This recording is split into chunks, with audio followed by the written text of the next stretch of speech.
Hello everybody, today we have an unboxing on what is going to probably be one of the rarest Halloween animatronics in my collection.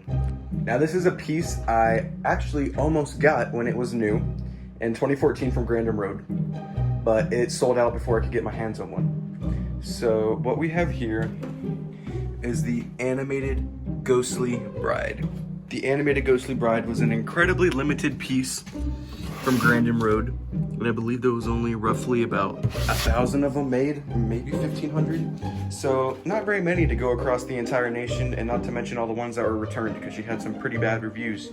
But yeah, I scored this off of eBay, and the second round that it went up, I initially was up, and then I got outbid at the very last second and lost it. Then it went back up because the person didn't pay, and I was able to snag it.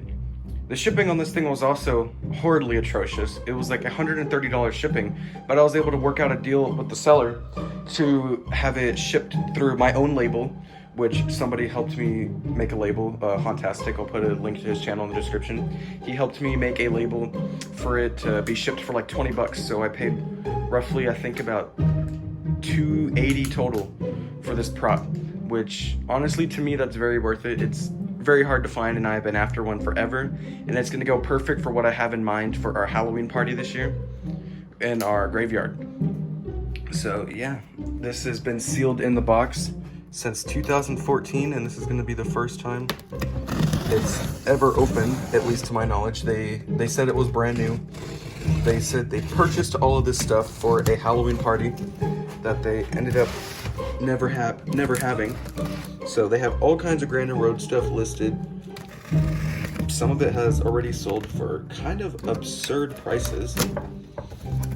This is kind of difficult to open. Bear with me here a second. But yeah, look, there she is. She definitely appears to be brand new. That is made a lot better than I thought it would have been. I thought that would have been cheap plastic. There she is. There's her outfit and her bouquet. That's the word I was looking for. So yeah, let's start pulling all the pieces out of the box. Okay, so I guess the first things that can come out are stuff over here. If I can get it off. So that just looks to be her costume.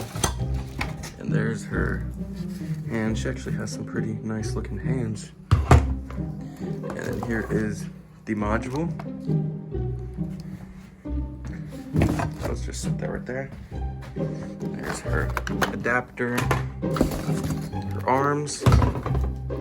There's her breastplate. So I'm very excited to see what her head looks like because there's no photos or anything of it online.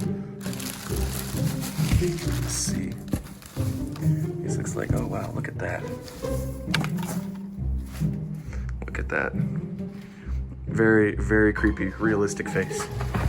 Super excited about that. And it looks like all that's left in here is the base. And whatever that piece is, I don't know what that is. The base and poles and whatever that piece is. So I guess we'll find out what that is in a minute. Here's where we currently are with the prop. First thing you do is you lay the base in the ground wherever you want to use it. Lock in your 2 B poles, and you want to lock on your mechanism. And then upon looking at how this is built, I have not opened the instructions. Actually, I do not even think she has instructions from the looks of it. No, there is no instructions with her. Not from the looks of it. This piece, the way this is notched, you have to take that screw out and slide this in there and then screw it through that hole right there. So I'm gonna hope that's how it is. Like I said, it doesn't look like she has any instructions, but it should be pretty straightforward, standard SVI prop setup. So here's her current state. It's kind of a mess right now. I have to fix her up. But after you're doing all that, you gotta put the costume on and then put the head on and connect all the wires.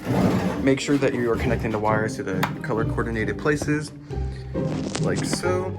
Then the next thing you're gonna wanna do is you're gonna wanna slide those arms on and run the long wire with the black connector through the, I think, right hand, and plug it in so that the lights in her arms and wrists will illuminate as well.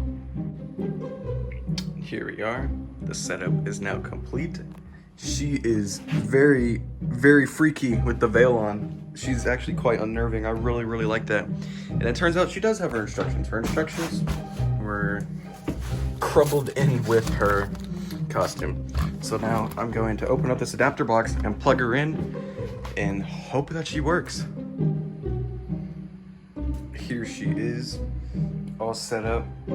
I'll have to say, appearance-wise, it's pretty lackluster. This costume is not great. It's very cheap. You can almost see through it. But this is a pretty decent quality cloth for the veil. The hair is nice. The head is a nice roll of thick material. I feel like the sculpt could have been better, but it's definitely still very, very cool. The hands are nice, and her bouquet is definitely kind of cheap, but yeah. Let's go ahead and plug her in. Let's see what she gets.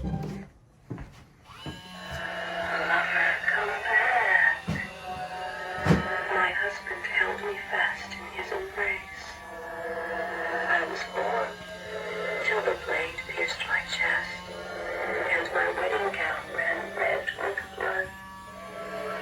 He threw my veil across my face and buried me on cold, cold ground.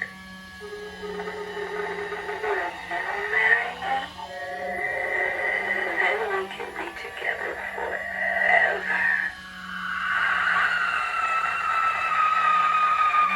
As you could probably hear, her speaker is atrocious. This is this tiny speaker that she has. But I do have a control box from a fried WO Michael Myers that I do plan to put on her with the big speaker. So hopefully that'll amplify and raise the volume on that and bring out the quality of this amazing phrase. This phrase is so creepy. The voice and sound effects is amazing. And one major flaw with this prop is it doesn't have a sensor. The only way to activate it is with the constant mode. So you're going to be hearing this all night on Halloween. And I almost worry having that gear motor running constantly because I feel like it's just going to burn out the motor. Go ahead and show her in the dark.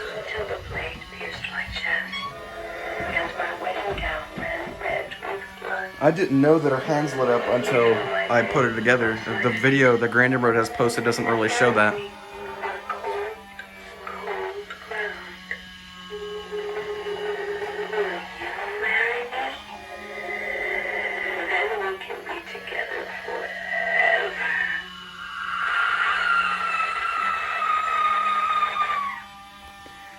I'm actually really surprised that the lights don't turn red when she mentions that her husband stabbed her, like right here. When she mentions that her dress ran red with blood.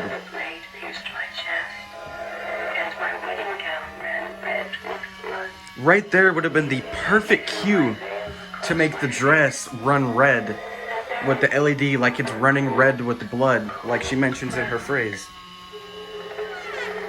Overall, I definitely see why a lot of them got returned, because she is very lackluster for the, I think, $200 that Grandin was selling her for. I mean, I personally really enjoy her, but for $200, I don't think that was worth it. But if you take into consideration, like nowadays, the rarity of this piece and how easily it would be to just replace the costume and all that, I would say $200 would be worth it, like nowadays. You can find cheap wedding dresses at Goodwill and all this stuff, which I will likely probably do, is get her a better dress. But yeah, overall, I personally really enjoy her. I'd like to know what you guys think in the comments down below. So thank you guys for watching. Don't forget to like, rate, comment, and subscribe.